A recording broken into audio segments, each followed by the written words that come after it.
Welcome to another video. Today we discuss the tax-free savings account, what it is, how it works, and how it can benefit you. So in 2015, South Africa released a tax-free savings account to all South Africans, which in essence means, all in the name I guess, where you can earn interest and earn growth on your investments and pay absolutely no tax. Now, there are a couple of T's and C's, so let's get straight into them. The first one is you do have a contribution limit. How the contribution limit works is in any given tax year, 1st of March to the end of February of the next year, you're not allowed to contribute more than 36,000 Rand for that tax year. You can break it down into contributing a lump sum within that year, and you can also do it via monthly debit orders. It doesn't matter how you do it, but you cannot contribute more than 36,000 Rand for that year. You can, however, do less. So, for example, if you want to do a monthly debit order and it works out to 3,000 Rand a month, you don't have to necessarily reach that maximum every single year. You can contribute less. The T's and C's are you're just not allowed to contribute more than that. Now, the second aspect to a tax-free savings account is the tax benefits.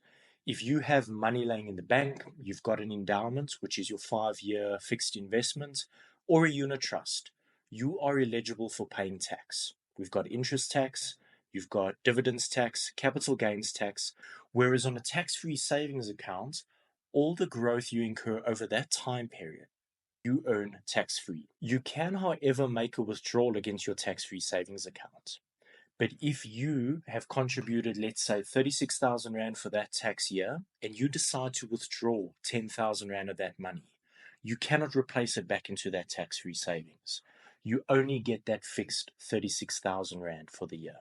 Now, tax-free savings accounts are available to all South Africans, whether you're a minor or not. Just know that if you open up a tax-free savings account in the name of the minor, your child, you're essentially using their tax-free benefit given the legislative rules, and they then won't have a say the day when they want to open up a tax-free, unless legislation changes. Now, your tax-free savings account has also got a maximum cap of 500,000 in your lifetime. So if you saving up the maximum of 36,000 Rand in every tax year, it'll take you almost 14 years to reach that maximum contribution. So a tax-free savings account should not be confused with an emergency fund. It is not ideal to use a tax-free savings as an emergency fund purely because the rules that SARS sets out kind of limits you in terms of having full accessibility without any implications. Your tax-free savings account can be done in one of two manners.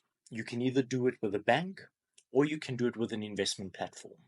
If you do it with a bank, you have no say over the asset allocation where your money's been invested. Whereas if you do it with an investment platform, you can choose to either invest those funds conservatively, moderately, or aggressively. You can choose bonds, you can choose cash, you can choose equity.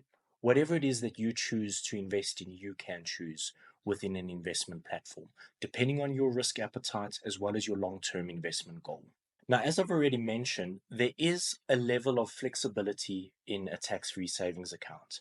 The only thing that you need to be aware of is that if you do withdraw, you've already withdrawn a benefit that you've already contributed to. So it is not necessarily advisable to use the tax-free savings as an emergency fund. And then the big one that it all comes down to is if you contribute more, what happens? So we already know that you can only contribute 36,000 Rand in that specific tax year to your tax-free savings account with your lifetime limit of 500,000. If you contribute anything more than that, you will be penalized at 40%. So if you save 37,000 Rand in that tax year, that extra 1,000 Rand will be levied a 40% penalty for you contributing more than what the product rules sets out. Some things you need to consider when structuring your tax-free savings account, depending on your goal and your risk appetite, you need to ideally use a tax-free savings for long-term planning. You can use it to supplement your retirement planning and give you a tax-free portion upon retirement. You can also use it maybe for education for minors if you're going to use the maximum tax benefit in the long term. Consider investing a tax-free savings more moderately or aggressively, which gives you the higher probability of returns opposed to investing in pure cash and bonds with lower returns in the short term. Before structuring your tax-free savings account, make sure that you meet with a financial planner just to make sure that you're doing the right thing and you're structuring it correctly. Have you ever thought about balloon payments on a vehicle? Do you know how they work, how they affect you? If not, click on the link and find out some more.